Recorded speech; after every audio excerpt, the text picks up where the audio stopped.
Hello everybody, Mark Schaftlein with you, and this is the Schaftlein Report, Monday's edition, broadcasting from sunny Irvine, California.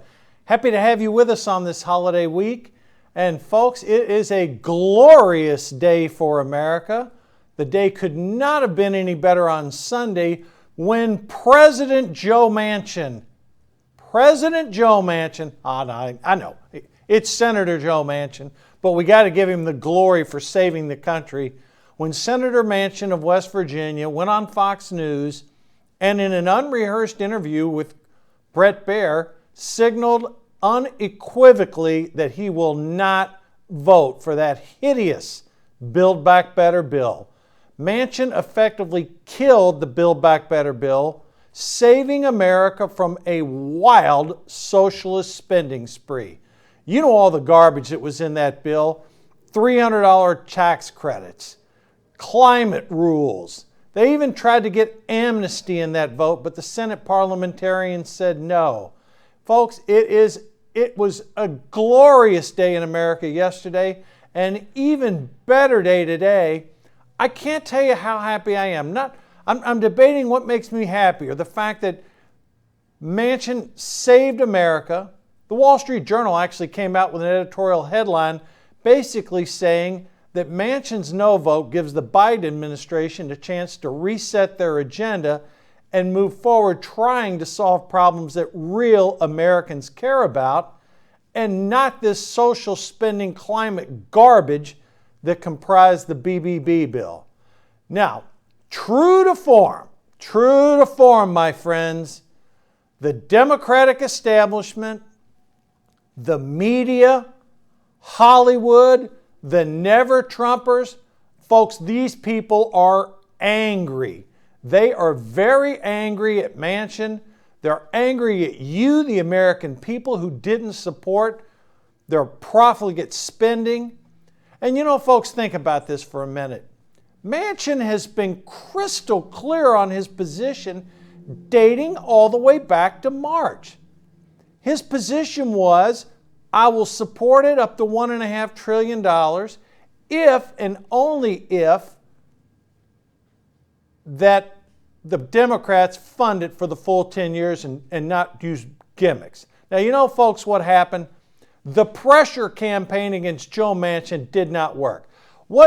How many months have we been telling you, our audience, that the Democrats have been lying to their base? And sure enough, we proved prophetic.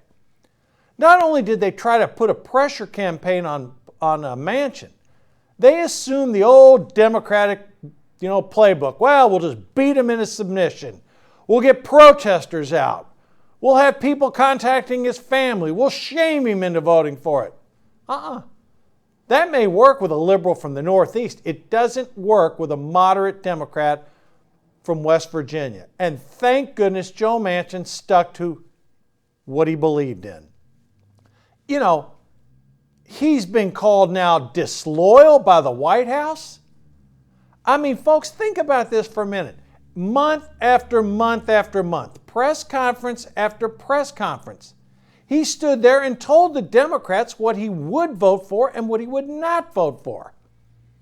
He said he's not in favor of this paid family leave thing. And then lo and behold, New York Senator Kirsten Gillibrand, not to be confused with Kirsten Sinema, who's a good senator. Gillibrand's nothing but a Democratic hack.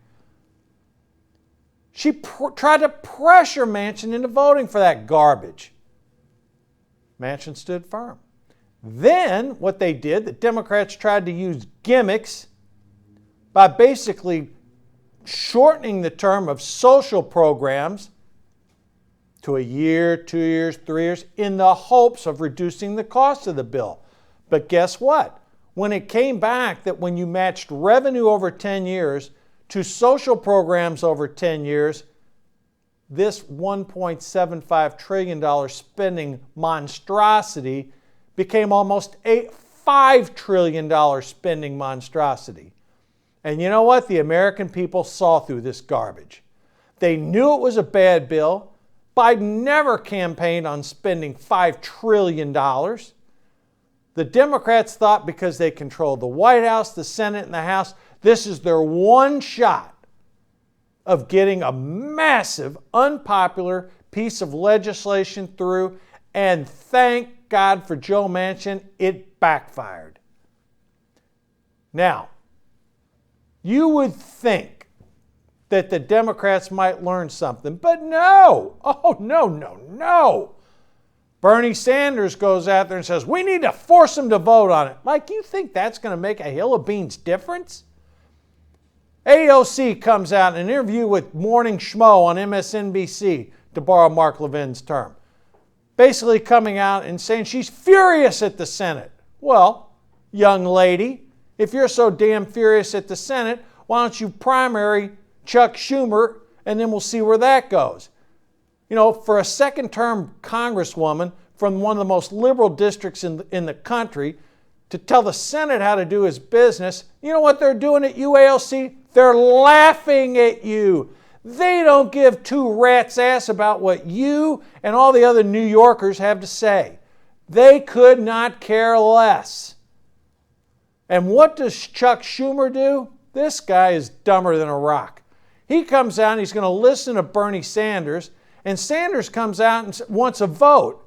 So what does Schumer do? Dutifully marching to whatever the leftists tell him to do. Well, we're going to have a vote when we come back from our Christmas recess in 2022. Maybe we'll change his mind.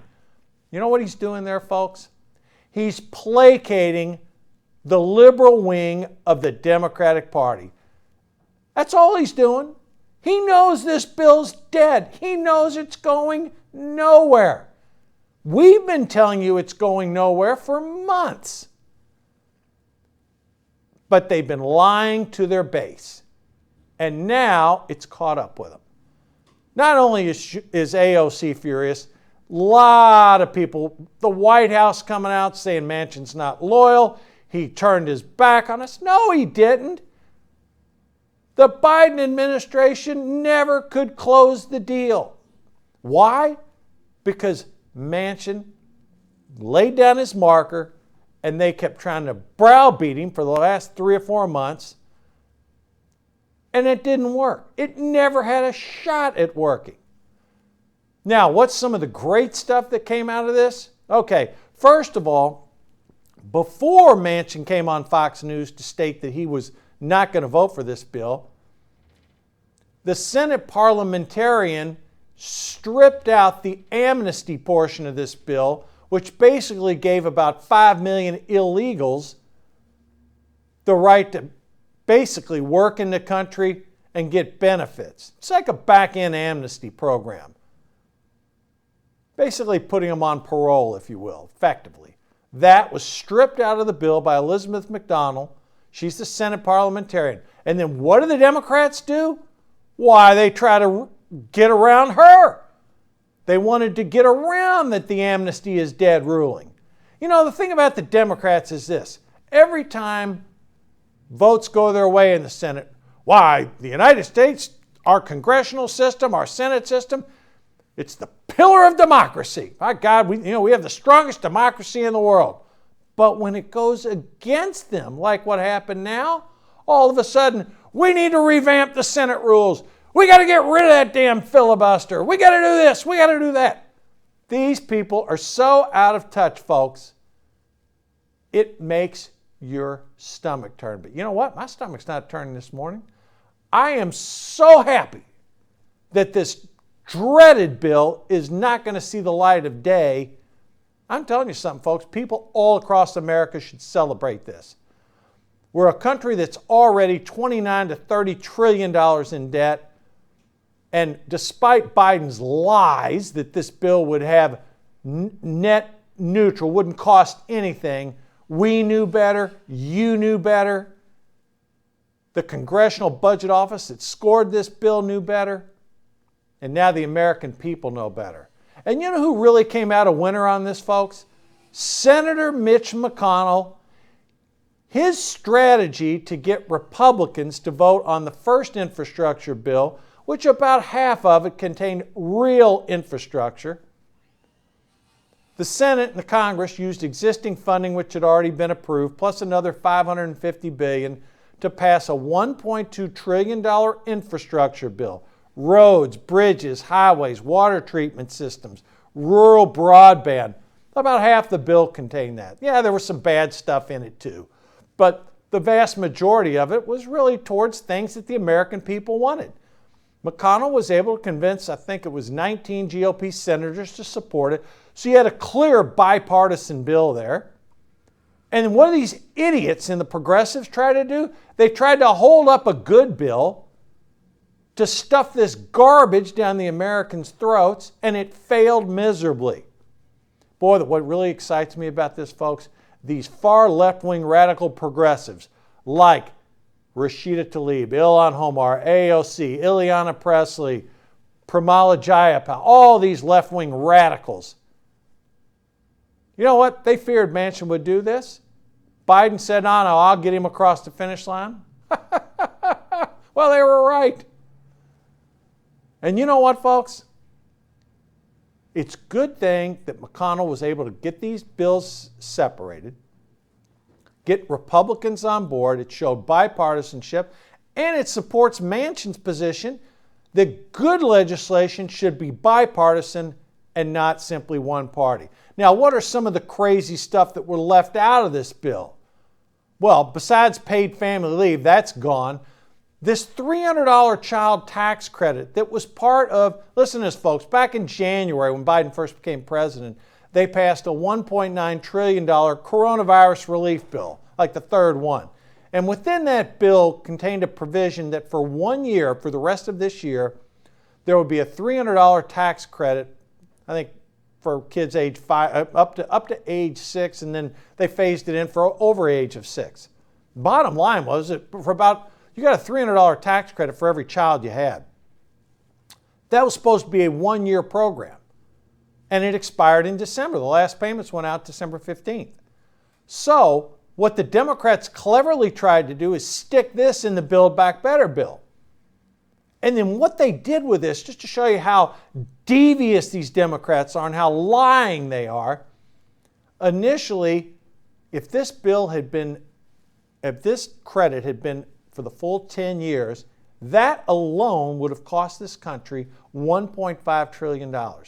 Imagine that, folks. The Democrats, true to their form, they try to take a pandemic, use it to their political advantage, send money to their constituencies, and then, after they do it for a year, try to make it permanent by putting it in the Build Back Better. What was even more hideous about what they did was they said, well, we're only going to put this in for 1 year, extend it for another year, knowing that if you extended it another year, it would like to be extended again. They tried playing budget gimmicks with it. It did not work. Manchin was never in favor of extending this piece, as were other Democrats that wouldn't go on record in saying it. Why? Because it was a giveaway to their constituents. We've already talked about no paid leave. That was the thing that Senator Gillibrand tried to pressure him on. Then there was all that crazy climate legislation in there. Thank God that Manchin stood up for that. There's, again, all the crazies that the Democrats tried to do on climate. Gone, not in there, gone. So think about this. All this bad stuff that was in this bill, child tax credits, paid leave, climate legislation, amnesty, all Democrat wish lists for decades. Gone. No more. Dead.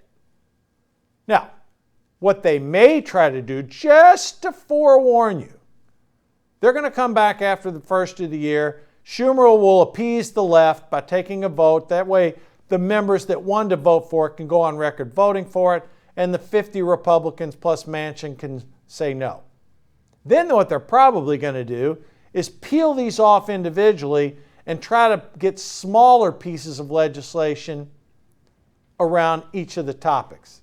That's what I predict is going to happen. Now, we'll see, but that's how I think this is going to go. Now, how bad a week was it for Biden? Okay, Omicron is surging not only in the United States, but around the globe. You have some places where, my God, it's doubling every week.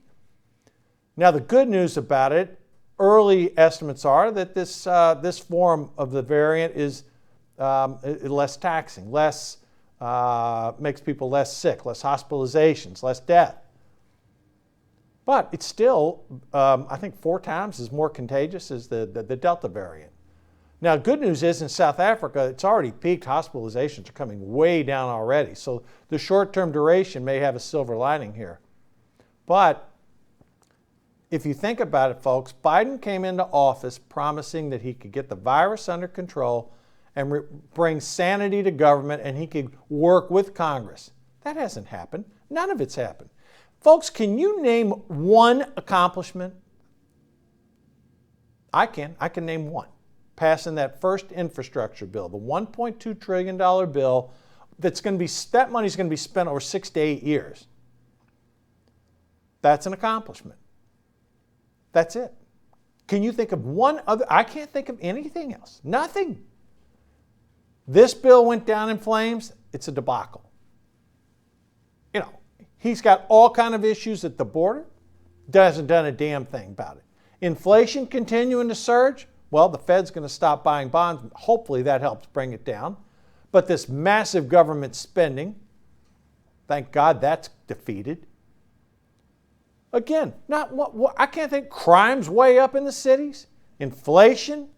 The Afghanistan debacle. We're still getting reverberations from that. You know, folks, we still have 30,000 Afghans being housed on military bases in this country.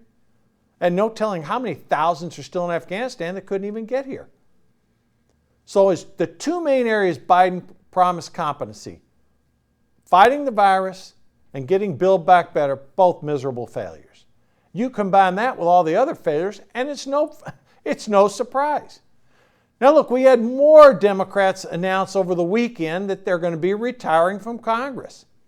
Some liberal Democrat from New Jersey, he said, oh, I'm 70 years old, I can't take it anymore, I'm done. That brought it to 21. And then Representative Stephanie Murphy, a Vietnamese American, came over from Vietnam, got out away from the communists, got smuggled across on a boat. You know, bad news is she became a Democrat. But she's a moderate, a reasonable congresswoman. She's from the state of Florida. Very moderate. I mean, you know, she's not a Republican. We wish she would have been, but she's a moderate Democrat, sort of in the line of where Joe Manchin is. Bright political future, well-respected, a lot of money in the bank. Secure district, Representative Stephanie Murphy decided to hang it up too. She's a young lady, young woman. I think she's in her early 40s. So she's decided to retire from Congress. That brings 22 Democrats that have now retired from Congress. Folks, they know it's going to be a bloodbath. And with nothing, I mean nothing, other than that first infrastructure bill, what are they going to go back and campaign on? They got no voting rights legislation. That can't pass a filibuster-proof Senate. Inflation? No, inflation's out of control. Did they do anything on the border? No, didn't do anything there. Build Back Better? No, that thing went down in flames. Why would you vote for a Democrat? All they've done is punish you. They've made your life worse. If you're an American citizen, think about it. What have you benefited from Joe Biden being president? You know, it's interesting. A PBS NPR Marist Poll, and again, these are no conservative pollsters.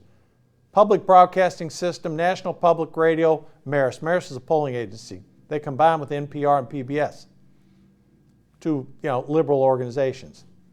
They came out and have said their polling results are as follows. Joe Biden approval, 41%. 55% disapproval, and it gets even worse. People in that poll said they no longer trust Biden or the Democrats. Well, who can blame them? You know, the Democrats who responded in that poll, 87% still support Biden. It's no surprise. Most Democrats are brain-dead voters anyhow. They're low-information people. That's why they vote Democrat in the first place. He has fallen off a cliff with independents. 77% of independent voters, which now make up a third of the electorate, say no. They don't want Biden. They don't trust him. They don't trust Democrats. 95% of Republicans don't trust him anymore. So when you think back and look upon this, the fall of Biden's approval started when he had the debacle in Afghanistan. Then all of a sudden we see inflation surging, supply chains disruptions. We've had a border crisis all year where over 1.3 million people have come across the border, been either detained or arrested. We've had the highest murder rates in our major cities ever.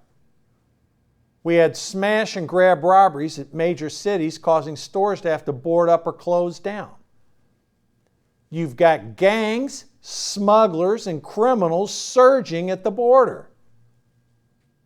And you got inflation squeezing American families at Christmas time. So now you're up against that backdrop. Everything we've just talked about. And Democrats have been lying to their base. Independents see through it, and Republicans never could stand it. Now we're heading into 2022. Let me ask you this, folks. You've seen the prognostications about the Omicron variant, just COVID in general for the winter. More people in the north, they're inside, they're going to be susceptible. Is it likely that we're going to get more Omicron virus spread in this country or less? I wish the answer was less, but I fear it's going to be more. You know that the Biden administration is not doing a damn thing at the border. You know, the esteemed vice president, here's a good one for you. She goes on a talk radio show called The Breakfast Club. A guy named Charlemagne the God is the host. Generally a liberal talk show host. Actually, when Rush Limbaugh was alive, he went on the show with Charlemagne the God. They had an interesting discussion. So Vice President goes on the show figuring, okay, this is friendly territory. To his credit, Charlemagne the God, he asked a question. He said, let me ask you something, Ms. Vice President. Who's the real president of this country, Joe Biden or Joe Manchin? And before she could even answer the question, folks, her handlers are, this is a cut, we got to go, we're out of time, interrupted her. The media PR people tried, she is so incompetent they wouldn't even let her answer the question. It came across really bad, folks. And then she stands up and answers Charlemagne's question. She said, well, of course, that's ridiculous. Joe Biden's the president, and I, Kamala Harris, am the vice president. Well, no kidding. But Joe Manchin really calls the shots. You know it, and I know it, and we figuratively called him President Manchin for months because they didn't listen to him.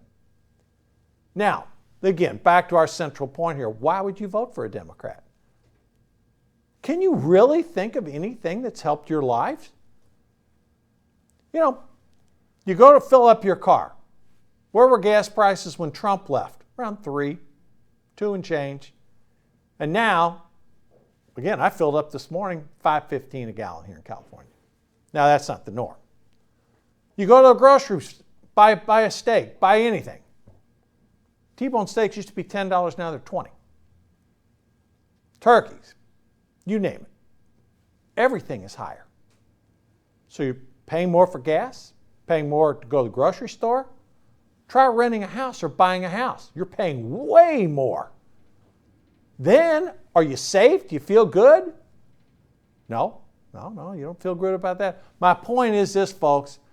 Democrats retiring in big numbers. Biden approval rating in the 40s, at best. He's had approvals in the 30s. We're generously saying he's at 40, and that may be high. So, a lot on the plate. Now, the great news for us, folks, is all this bad stuff that we've been warning about for months did not happen. Folks, it is a glorious day in the United States. Our democracy prevailed. We thwarted the Democrats for now. But remember, we've warned you. They view this as like a speed bump setback. Don't let your guard down in 2022. They're going to be coming after you. They're going to be coming after your wallet. A wounded animal is a dangerous animal, and they're wounded right now. So while you may enjoy this short-term victory throughout the holidays, and let's celebrate it, folks, This is a victory for democracy and a victory for America by having this monstrosity of a bill killed. But keep in mind, there's other things we're going to be facing. But for right now, let's celebrate this victory. You can smile, you can grin, you can enjoy it because you know what? Democracy prevailed. And we are going to celebrate it. So, thanks for joining us today. We got a really special guest tomorrow. It's an interesting author going to talk about events that could have turned out differently. That's a little tease for you coming in tomorrow. But we're going to have a lot of fun this week. We'll be back tomorrow. Everything's good. Great for the United States. God bless Joe Manchin. Have a good evening. Stay safe. We'll see you tomorrow.